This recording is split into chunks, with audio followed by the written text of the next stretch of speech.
pessoal, boa tarde. Estamos iniciando aqui mais um programa Iluminando o Seu Dia com este que vos fala, R. Kovac.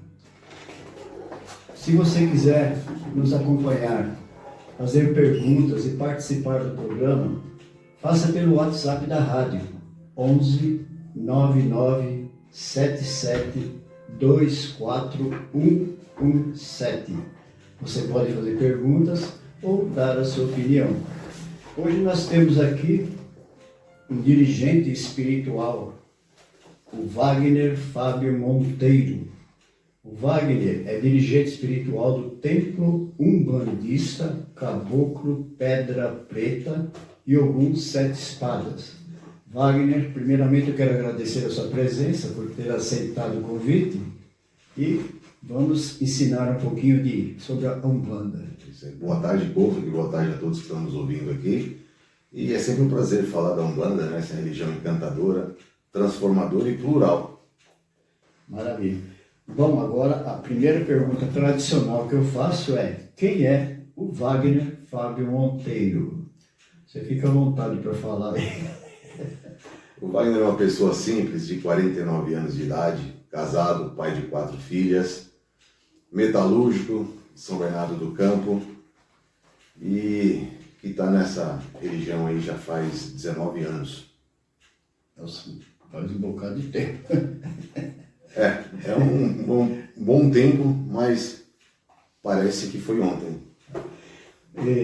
Acompanhando aqui no programa, nós temos o Adonis, né? O Antônio Donizete, que fica aqui na minha retaguarda aqui da parte técnica, e temos também o Jeff, né? Que está nos acompanhando aqui da rádio. O Jeff é o orgã da casa, né? Que toca os trabalhos, né? Na harmonia, junto com o Alexandre, junto com o Bruno, né? Essa parte da musicalidade da Umbanda, que é muito importante, né? Que deixa todo mundo em sintonia com a linha que vai ser trabalhada naquele dia. O Jeff está representando todos eles aí.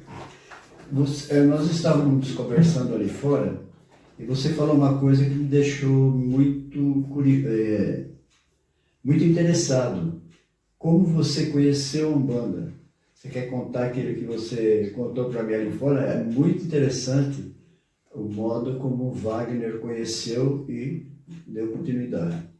Bom, da maneira que eu comecei, né? Comecei como muita gente, mas a minha história começou um pouco antes de conhecer a Umbanda, né? Que foi esse fato que me fez levar a Umbanda, né? Estava passando por problemas emocionais, né? Casei muito cedo, né? Então isso levou a ter atitudes que não eram condizentes naquele momento, enfim, né? Comecei a me isolar e comecei a fugir das pessoas, né? Uhum. E nesse fugir, inclusive, também meu pai e minha mãe, né? Foi um momento muito conturbado da minha vida, né? E aí, isolado, eu ouvi uma música, né? Do Raul Seixas, chamado Tente Outra Vez, né? E essa música entrou como uma faca no meu peito que me deu aquele start, aquele pulo, né? Uhum. Foi aí que eu comecei novamente a sair, né? Aí dessa saída encontrei uma amiga, né, que me convidou a ir num terreiro de Umbanda. E quando eu fui lá, vendo uma família católica, né, não acreditava nisso também, ia por curiosidade, vamos ver lá como é que é esse negócio aí, né? E acabei me encantando, me apaixonando por essa religião, no qual me fez sentir Deus, me fez enxergar Deus e me fez evoluir. Por isso que eu falo que é uma religião transformadora, porque ela me transforma e transforma a todos aqueles que ali frequentam. É porque é interessante, vocês que estão ouvindo, às vezes acontece isso, você ouve uma frase que muda a sua vida radicalmente, totalmente, completamente, que aconteceu com o Wagner. Bom, então aqui eu quero perguntar o seguinte, Wagner, sobre as 7 linhas. O que é esse termo 7 linhas da Umbanda? Bom, 7 linhas da Umbanda. Primeiro, para a gente entrar nesse assunto, a gente tem que entender o que é o orixá, né? Porque 7 linhas se refere a 7 forças divinas, 7 forças da criação, 7 tronos de Olorum, enfim, né? Então a gente entender que o orixá na Umbanda são qualidades individualizadas do nosso Pai Criador, né? E aí se assenta por tronos, e aí nós temos sete qualidades divinas cultuadas, né? Que é a linha da fé, do amor, conhecimento, evolução, geração e justiça. Que é o quê? Nada mais que Deus individualizado, né? Então na linha da fé nós temos Deus na sua forma de fé. Na linha do amor nós temos Deus na forma do amor. Então é um culto individualizado das qualidades divinas. E essa associação que nós chamamos de sincretismo, a Umbanda é uma religião totalmente sincrética, né? Que adotou vários nomes, cultos de outras religiões e agregou a sua religião, né? Então, se você for procurar esse termo que eu acabei de falar para vocês dentro do candomblé, não vai ter outras denominações, outras formas de pensamento, entendeu? Mas na Umbanda a gente cultua, né, dessa maneira, entende o orixá dessa maneira, que é um Deus individualizado nas suas qualidades. Entendi. Então, vamos dizer assim, vou perguntar alguma coisa. Por exemplo, o orixá. O que seria um orixá? No sentido assim, é um preto velho, é um cigano? O que é um orixá em si? O orixá é uma potência de Deus, não é um espírito. Não é um ser. Exatamente. Né? Aí a gente vai partir para uma outra linha, que é a linha das espiritualidades. Né? Então, essa linha preto velho, caboclo, são espíritos de pessoas que já tiveram muitas encarnações e adquiriram um certo nível, né, de evolução. Né?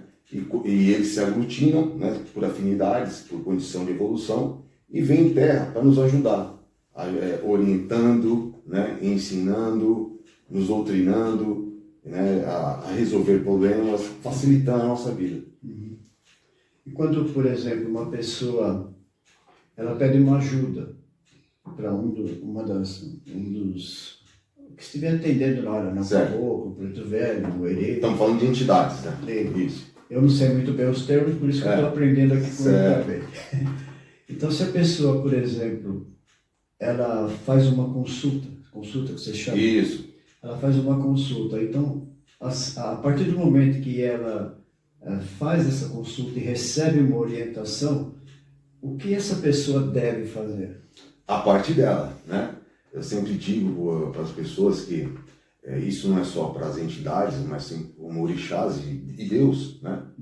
Na maneira que você enxerga Deus. Porque não adianta você pedir e ficar inerte, né? A espiritualidade sempre vai fazer a parte dela. Se você não fizer a sua parte, né, nada vai acontecer. Então é importante, né, diante de vários problemas que vão se consultar, né? Eu não consigo o trabalho, mas se eles vão te ajudar, eles vão te amparar, né? Mas se você não levantar cedo e procurar, né, e se habilitar, e, enfim, né, vai ficar difícil, né? Ninguém vai bater na sua porta e vai bater. Isso é um né? exemplo. Você pode jogar esse exemplo aí para vários sentidos da vida. Então, os nossos guias, nossos orixás estão no papel de amparador, né? E vão nos amparar, vão nos sustentar para que a gente consiga, né, aquilo que a gente precisa, necessita, né? É porque aquele negócio, se você, até de vez em quando dou o exemplo do padre, né? A pessoa vai na missa, o padre estende a mão, faz aquela bênção, aquele negócio todo. Ele está mandando energia positiva para as pessoas. Então eu conheço uma pessoa que até sempre falo dela, que ela fala assim, na terça-feira eu já volto ao normal. Por quê? Porque ela não faz a parte dela. Sim. Então tudo aquilo que o padre fez não valeu nada. Assim como acontece com vocês. Sim. Né? No atendimento, vocês dão orientação. Procura mudar a energia da pessoa para melhorar. Mas se a pessoa não der continuidade... Interessante, Kobe, que você tocou nesse assunto aí e o que mais acontece. Tem pessoas que frequentam o templo há mais de anos. E sempre, na hora das consultas, os mesmos problemas. Né? A pessoa não muda, né? Ela não quer mudar o padrão vibratório dela, ela não quer mudar a maneira de enxergar a vida como um todo. Né? Por mais que o preto velho, o caboclo, o baiano ou o Exu pombagira, né, mostre um outro olhar, uma outra forma, né, para que você mude seus padrões, ela prefere continuar naquilo e vai ser um eterno pedinte. Esperando milagre. Não, não vai cair. O milagre acontece, sim, claro, né? Mas se você ajudar. Exatamente, se você fizer por onde acontecer. É porque é aquele negócio, muita gente fica rezando, Deus me ajuda, Deus me ajuda, Deus ajuda todo mundo. E você se ajuda? Essa é a grande interrogação. Porque o detalhe é, as igrejas, né, todas elas trabalham com energia, né? Então, se você pede lá uma consulta porque você está desempregado, o espírito ali não vai arrumar emprego para você, certo? Ele vai te abrir o caminho para você ter uma visão melhor das coisas. Vai te inspirar, ó, filho, vai por aqui, ou vai por ali, ou abre aquela porta, Isso. Entendeu? Então aí a pessoa tem que seguir e fazer a parte dela. Abrir a porta. Abrir a porta. Exatamente. Porque se ela não abre a porta, ela vai continuar fechada. Não Não vai. importa quem está do outro lado esperando. Exatamente. E a Umbanda é maravilhosa por isso, né? É isso que aconteceu comigo, além dos ensinamentos, né, que eu tive, que eu recebi, que eu coloquei em prática e eu vi o poder de Deus, o poder dos orixás, o poder dos nossos guias, né? Quando a pessoa ouve e pratica, porque esse é o verdadeiro trabalho dos guias. Eles não estão aí para dar nada para você. É porque aquele que fala que vai me dar isso, vai me dar aquilo, não é esse o principal, né? Pode acontecer, pode, né? Mas assim, a missão deles é doutrinar, ensinar, mudar o nosso aspecto energético, mudando a nossa visão, o nosso conceito, né? A nossa evolução. O que é evolução? É você olhar com outros conceitos, né, que a gente tinha pré-estabelecido. Você tem uma nova visão daquilo que você tinha. Então você evoluiu naquele sentido, você evoluiu no sentido de acreditar, de um novo aspecto, mais ou menos isso. Diz uma coisa, existe alguma diferença, por exemplo, quando eu estou com um problema, eu vou lá, então eu tenho um determinado problema, então eu vou com a pessoa que está atendendo, independente se ela está recebendo um caboclo, ou a entidade que ela está recebendo. O baiano, o preto velho. Existe diferença com a pessoa que chega e tem um problema ou não? Todos eles têm a própria linha, lógico, né? O próprio modo de trabalhar. Na Umbanda nós temos duas linhas da espiritualidade, o da direita e o da esquerda, né? Da direita, caboclo, preto velho, cigano, boiadeiro, criança, marinheiro, são diversas linhas de trabalho, né? E na esquerda nós temos Exu, Pombagira e Exu Mirim. Qual a diferença da direita da esquerda? A direita são entidades que vão potencializar suas qualidades. Você já tem uma qualidade já pré-determinada. Então eles vão estimular aquilo que já é de bom em você e vão te ajudar a encontrar o seu melhor. A esquerda não. A esquerda ela vai trabalhar os seus vícios, aquilo que tem de ruim em você, para que você mesmo se dê conta daquilo, né, e resolva, e mude, e transforme. Então ela trabalha esse negativo e o para positivo. Positivar Exatamente. a sua mente, né? Exatamente. Mostrando o negativo. Exatamente. E eu digo que Exu é espelho, né? Ele reflete a sua imagem. Então ele vai escancarar os seus vícios para você e talvez para aquele que está do seu lado, para enxergar. Que o irmão precisa de ajuda ou precisa de uma orientação, né? Quando ele não se faz por si só. É porque muitas pessoas acham que a parte negativa, né, Exu, essas coisas, é para fazer o mal. Negativo não significa mal, é apenas polos, né? Não tem nada a ver uma coisa com a outra. É porque eu, por exemplo, negativo e positivo, eu digo que é o tipo de pensamento. Exatamente. Né? Porque a energia, ela é uma só. Você que direciona o seu pensamento e usa aquilo de uma forma errada. Com certeza. E é importante deixar bem claro aqui que qualquer entidade de Umbanda que vem trabalhar nessa missão é muito mais evoluído que qualquer ser humano encarnado. Por quê? Porque eles têm consciência de um todo, ou de uma parte muito grande do todo. Nós não. Nós temos percepções muito vagas de um todo, né? Então, por isso que eles vêm no papel de guias, né? Cada um com o seu arquétipo, porque eles já conhecem, eles já viveram isso aqui muitas vezes, né? Eles sabem aonde vai dar a sua escolha, sabe o que você vai colher se continuar com certas atitudes.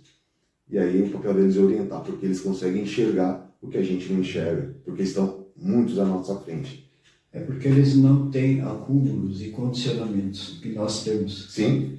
Nós, às vezes, não conseguimos mudar justamente por causa disso. Né? Nós seguimos determinados conceitos e acumulamos, né, um tipo de energia e não conseguimos nos libertar. Então, no caso, por exemplo, se você procura, no caso dele aqui, o Centro de Umbanda, eles vão te esclarecer essa parte energeticamente. Exatamente. Então, isso daí é interessante porque as pessoas querem encontrar fórmulas mágicas para mudar a vida que não existe. Não existe fórmula mágica, muita gente tem essa fantasia na cabeça, chega na Umbanda e em qualquer outras religiões magísticas, né? Porque a Umbanda é uma religião mágica por excelência, porque a magia na Umbanda é a manipulação dos elementos, enfim, chegam achando que o caboclo, ou o preto velho, ou o Exu, num estalar de dedo vai mudar tudo na vida dela, e não funciona assim, não é assim.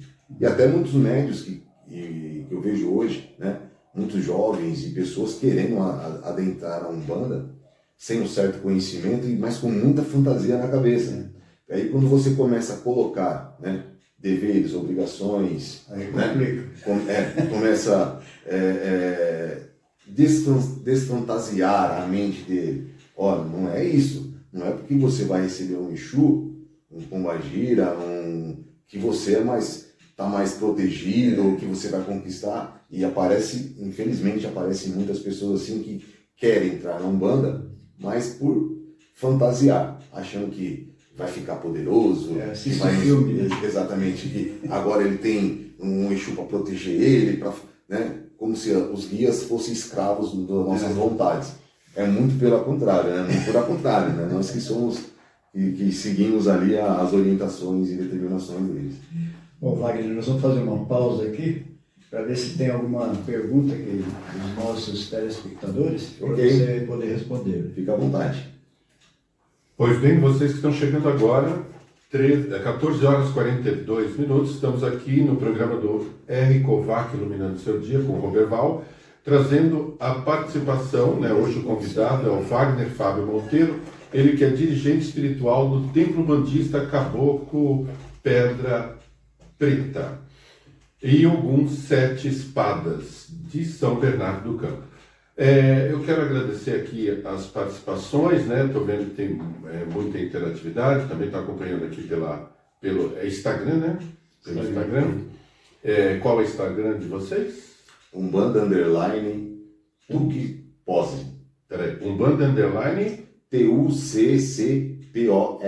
Tuque Pose. Legal. E aqui tem a Vera Lúcia, a Celeste, a Bibi, a Paula. Deixa eu ver quem mais aqui. A Neuza, todos dando boa tarde. A Sônia também. A Paula colocou aqui, eu creio que se continuar no padrão vibratório, isso comentando enquanto vocês iam falando, tá bom? Eu creio que se continuar no padrão vibratório negativo e também não fazer sua parte, não resolve nada. Tem que crer, ter fé, ser positivo para poder receber, independente da placa da igreja, centros espíritas. Foi naquele momento em que você estava falando. Sim. Exatamente quando a pessoa não ajuda, né? Não faz por ela mesma. A Paula colocou aqui, tive os dois lados da moeda. Nasci numa família onde parte materna cristã, parte paterna espírita. Vivi os dois lados. Sou batizado na igreja evangélica, mas não nego que amo a Umbanda. Foi o que me auxiliou muito na hora da perda do meu esposo. Ela perdeu o marido recentemente, então estou vendo mais pessoas chegando aqui. Vocês também, através do 0 Operadora 11, você que está ouvindo, 99772 4117, 99772 4117, pode fazer suas perguntas, né? E a gente vai respondendo aqui. Então já tem aqui, deixa eu ver a primeira pergunta, ver o nome da pessoa, Aline. Aline, boa tarde. Também já vou dando boa tarde aqui também para Marina Miglio. Mas vamos primeiro para a Aline aqui. A Aline perguntou assim: é normal um médio em desenvolvimento receber algumas linhas e não sentir outras linhas? É normal, assim, tudo é questão de afinidade energética, né? Então, nós temos afinidade energética com determinadas linhas, né? E uma linha que é muito difícil os médios novos receberem é a linha das crianças, porque é uma linha muito sutil, muito pura. As linhas que a gente tem uma condição energética mais vibrante, como Exu, Caboclo, Baiano, é muito mais fácil para quem é iniciante, porque é muito mais visceral essa energia. Interessante. Vamos ver agora o que então a pergunta da Marina Miglio. Ela pergunta, vamos ver se ela perguntou aqui. Sim. Qual a parte mais desafiadora de ter um terreiro de Umbanda? Inclusive tem uma do outro lado da rua aqui. Tem, né? Tem. Eu falo para você que a parte mais desafiadora não é nem a questão da espiritualidade, sim as pessoas, né? Para um dirigente espiritual que tem uma quantidade grande de filhos, né, vamos dizer assim, você administrar vaidades, egos, né, e temperamentos, e colocar tudo isso dentro de uma mesma visão, dentro de uma mesma filosofia, é bem desafiador. Então, para mim, a minha dificuldade, não é nem que dificuldade, né? A gente está em formação, a gente vai aprendendo a lidar com cada ano, né? Você vai aprendendo mais sobre as pessoas, né? Como que é, como que não é. Então, com certeza, se você for perguntar para 90% de dirigentes espirituais, o maior desafio são as pessoas, sem dúvida. Tem aqui a Maria Ordália também dando boa tarde, a Toninha também, estão digitando. Enquanto elas digitam lá, eu tenho 3 perguntinhas que eu queria fazer. A primeira é o seguinte: qual a origem da Umbanda e se ela teve evoluções ao longo do tempo, se ela se modificou desde sua origem até então? Tá. A origem da Umbanda, para a gente ir lá no início, né, o que a gente enxerga e vê hoje como incorporação, isso vem de um povo da África, do povo Banto, de língua Yorubá, que é aquela região central da África, de Angola, Congo. Esses povos já são povos que cultuavam seus ancestrais, né, incorporando, assim como a gente vê hoje na Umbanda, vê hoje no Candomblé, né? E esses povos, a maioria deles vieram para o Brasil. E chegando aqui no Brasil, trazendo toda essa cultura, né, essa forma, né, de manifestação religiosa, começou a surgir manifestações religiosas já no final do século XIX. Então foram várias manifestações que ocorreram aqui do Sudeste até o Nordeste. E você me fez lembrar agora até de uma primeira pessoa que foi catalogar isso, um escritor chamado Nina Rodrigues, em 1890, creio eu, chamado Os Negros no Brasil. Ele era ateu, né? Mas ele ficou muito curioso essas manifestações religiosas e viajou ao Brasil para conhecer essa cultura. E nesse livro, Africanos do Brasil, ele relata, né, que a cultura local ali incorporava espíritos de preto velhos, de caboclos, de divindades, né, já isso antes da Umbanda, né? E a Umbanda nasceu em 1908, ou seja, depois disso tudo. Então é uma religião que veio para dar um padrão, dar uma forma para que ela conseguisse atingir o maior número de pessoas possíveis, né? Isso aqui é através do Zélio Fernandino de Moraes, através do Caboclo Sete Encruzilhadas, e ela nasceu de uma forma bem simples, né? Na verdade, a Umbanda nasceu porque, historicamente, ele foi levado a um centro espírita e lá não foi aceito. Aí já havia intolerância naquela época, né? Espíritos de pretos velhos e de caboclos, porque ali nada um índio ignorante poderia ajudar, nada um preto velho poderia ajudar, porque lá só vinha espíritos de doutores, né? de filósofos, né? É uma religião europeia, está chegando no Brasil, né? Então, e aí o caboclo deu a ordem que naquele dia, naquele instante, ia acontecer um trabalho na casa do médium, que era o Pai Zélio, né? Que ali ia se formar uma Umbanda, uma religião que ia atingir a todos, né? Que ia ensinar a todos e não ia virar as costas para ninguém. Então a Umbanda surgiu de uma maneira simples, né? E aí ela foi se moldando com o tempo, né? Ela foi se transformando, ela foram criando, né? Foi vindo novos espíritos, novas linhas de trabalhos que foram agregando, né? E como eu falei, a Umbanda é plural. Por que ela é plural? Porque nós não temos um papa, nós não temos um bispo que padroniza, olha, a Umbanda ela vai ser praticado, vai ter esse ritual, aqui para, aqui continua, faz isso, isso, isso. Isso ficou muito a critério do dirigente espiritual. Então, o dirigente espiritual, né, ele traz as suas raízes culturais, religiosas, e implanta dentro da Umbanda. Por exemplo, eu não tinha uma tradição, eu era católico quando eu entrei na Umbanda. Então eu não venho, meu pai não era umbandista, não era candomblessista, então eu não tinha essa raiz. Então qual foi a minha raiz? A minha primeira casa, que era uma Umbanda tradicional, né? Então, hoje essa pluralidade que faz a Umbanda crescer, porque você vai ver casas que têm atabaques, outras que não têm, outros que cultuam orixás, outros que não cultuam orixás, outros que trabalham mais com desobsessões, outros que... Enfim. Aproveitando isso que você está falando, eu ia até fazer uma pergunta nesse sentido também, porque vamos pegar um exemplo de uma que é bem diversificada.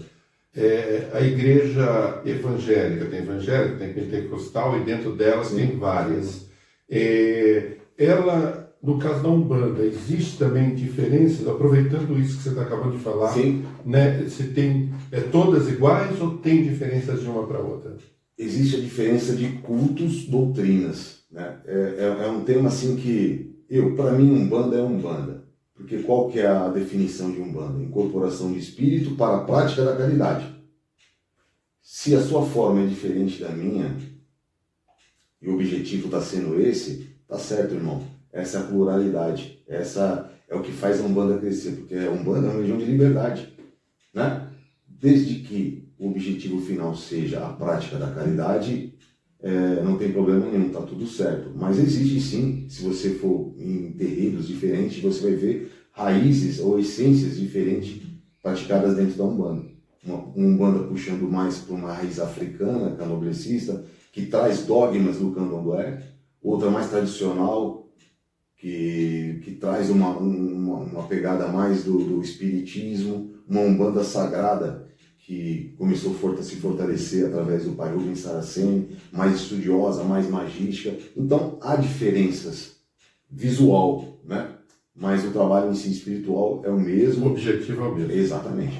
O Roberval R. Kovac, ele lançou desde a semana passada uma série aqui, trazendo líderes religiosos, explicando, com o objetivo de explicar e apresentar aos nossos ouvintes, exatamente pelo próprio, nada mais do que os dirigentes são capazes de dizer isso, como funciona verdadeiramente cada religião. Mas parabéns, viu, Roberval, por essa iniciativa, muito legal, porque as pessoas de fora muitas vezes não têm a noção, né? E isso que você está fazendo, que começou a semana passada, muito legal mesmo, de dar essa oportunidade, né, e mostrar exatamente, verdadeiramente o que é cada religião.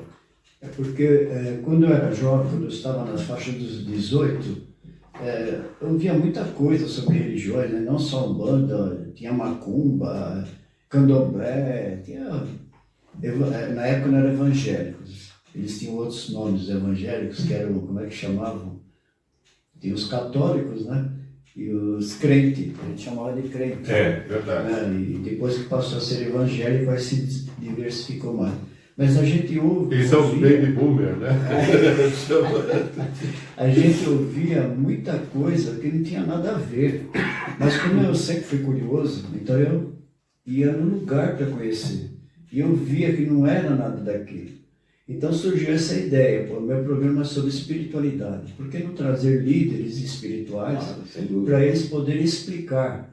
Né? Eu pretendo trazer padre, pastor, bruxa, várias linhas para as pessoas conhecerem realmente. Né? Parar com esse negócio de acho que é, ou ficar com medo é um absurdo ter medo de igreja, seja ela qual for. Se acredita em Deus, tem medo do quê, né? Não deve ter medo de nada, né? Então, eu acho ótimo e a experiência está sendo muito boa, né? Com certeza. Vamos lá, ó, tem um monte, tá bombando aqui. Pode ir lá. Vamos lá. Vamos ver o próximo aqui. Eu tenho mais uma pergunta, mas agora vamos ver os ouvintes aqui. Fernando Rigo. Olha que curioso, porque a Web Rádio ABC, a gente consegue ir fora para qualquer lugar do mundo. Nós já sabemos aqui, Reino Unido está sempre ouvindo, Estados Unidos, Canadá, e aí a Espanha está ouvindo agora, e o Fernando, deixa eu entrar no dele aqui, que apertei aqui, que agora não estou conseguindo, aqui. Obrigado por compartilhar tanta sabedoria, pai Wagner. Um abraço de seus filhos de coração, diretamente da Alemanha, Fernando e Bruna. O Fernando é um filho da casa que ele tinha um sonho de morar na Alemanha. Olha lá. Né? E foi, e quem sabe ele vai abrir um terreiro lá na Alemanha, lá pra gente ir lá, né? Já tem casa lá agora, né? Ele abre um terreiro e a gente vai lá, mas foi um excelente médium, é um excelente médium, né? Eu desejo para ele muito boa sorte, que ele leve tudo aquilo que ele aprendeu na Umbanda e pratique na sua vida pessoal, que vai dar tudo certo. O Anderson Cândido. Ouvimos muito falarem sobre sacrifício na Umbanda. Existe esse ritual? Não, na Umbanda não existe sacrifício, né? O sacrifício, ele é até bíblico, né? Para quem já leu a Bíblia, né? É uma questão. Mas só como o sacrifício na região do negro tem algo mais pesado, né? Então na Umbanda não tem sacrifício, onde tem o sacrifício no Candomblé há sacrifício, mas a gente tem que... Quimbanda também. Quimbanda, a gente tem que entender ali o que é esse sacrifício. E sacrifício, ele é feito, pega-se um animal, se cuida do animal, se prepara o animal ao sacrifício que vai fazer a parte da ritualística lá do culto no momento, e depois se come aquele animal.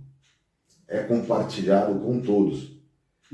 Geralmente, né, quem bate muito forte em cima dos rituais de sacrifício do Candomblé é aquela pessoa que adora um churrasquinho de domingo. Não é verdade? Né? Quem não gosta? Né? Então, assim, é um preceito, é um fundamento do Candomblé que deve ser respeitado, que há todo cuidado, um preparo com o animal, né? O animal escolhido, ele é tratado, bem tratado, não é maltratado. Tem um sacrifício lá rápido, que vai servir para um axé, né? Que é a força de ação daquele momento lá no trabalho, e depois a carne dele vai ser servida para todos. Diz uma coisa, para fazer esse trabalho, a pessoa precisa ter algum problema muito grave, depende da pessoa. Como é que você separa uma coisa da outra? Assim? Olha, acho que melhor para falar sobre isso é você trazer alguém do Candomblé que vai falar com toda certeza, né, e toda firmeza e conhecimento de causa, né? Como na nossa religião não tem, as nossas oferendas quais são? Frutas e flores, a base, né? Tem alguns que fazem comidas, né? Farofas, enfim, né? Essa é a base da oferenda da Umbanda. Essa parte de matança, né? de sangue, é mais o pessoal do Candomblé. Porque sangue, né? Mas sangue é vida, né? É o poder, né? Então, essa parte eu deixo para quem é do Candomblé poder falar direitinho para você, né? Mas que é tudo também, tem todo um fundamento religioso por trás disso. Eu perguntei porque para saber que vocês não fazem. Não. E nunca presenciei também. O que eu sei é de livros, de pessoas, amigos que são candomblecistas, né? Que relatam, que falam, que explicam. Mas a pergunta do Roberval foi bem oportuna, porque é assim mesmo, né? Porque muita gente confunde até que ponto é Umbanda, até que ponto é Candomblé, enfim, faz uma misturada. É que hoje, Donizete, já misturou quase tudo. A gente já não sabe mais o que é Umbanda e quando é Candomblé. Exatamente. Por quê? O que é o Candomblé? O Candomblé é culto aos orixás, onde o Candomblé raiz se incorpora às divindades. O Baloaí não se incorporam espíritos que eles chamam de catiços, né? Ou eguns, espíritos de pessoas que já viveram e já morreram. Hoje você vê no Candomblé já o pessoal incorporando o caboclo, o preto velho, até no espiritismo. Hoje tem muitas casas do espiritismo que já trabalham com caboclo, sessão de cura, preto velho. Espiritismo. Exato, tem espiritismo, né? E na Umbanda também, já como a nossa casa, eu tenho uma essência meio que africana, né? Uma raiz africana, descendência do meu avô e da minha avó, por parte paterna, enfim, eu me descobri nessa essência, né? E tem um pezinho meio no Candomblé. Você vai identificar algumas ferramentas, algumas imagens, algumas firmezas ali, você fala, opa, isso aí eu já vi em algum lugar. Entendi. Né? Então são essências individuais de cada um que vem à tona. Vamos lá, boa tarde, me chamo Ana. Poderia falar mais sobre as diferentes formas de mediunidade? Formas de mediunidade? As diferentes formas, né? Nós temos aí o Chico Xavier como o suprassumo da mediunidade. O Chico Xavier praticamente ele tinha todas as mediunidades. Ele via, ele ouvia, ele fazia a psicografia, exatamente, né? São várias formas de mediunidade. Tem as mais comuns, né? Que é pressentimento, né? Que todo mundo tem, cada um no seu grau. A mediunidade marcante na Umbanda é de incorporação. Sem incorporação, não há Umbanda, né? Mas isso não impede dessas outras tipos de mediunidade, né, acontecerem dentro da Umbanda. Mas a espiritualidade é tão sábia, né, que essas pessoas que têm esses outros tipos de mediunidade, psicografia, ela vai ser mais útil aonde? No Espiritismo. Então, às vezes, ela até começa na Umbanda, né, e depois acaba migrando naturalmente para o Espiritismo. Daniela Jardim, amarração na Umbanda existe? Amarração na Umbanda.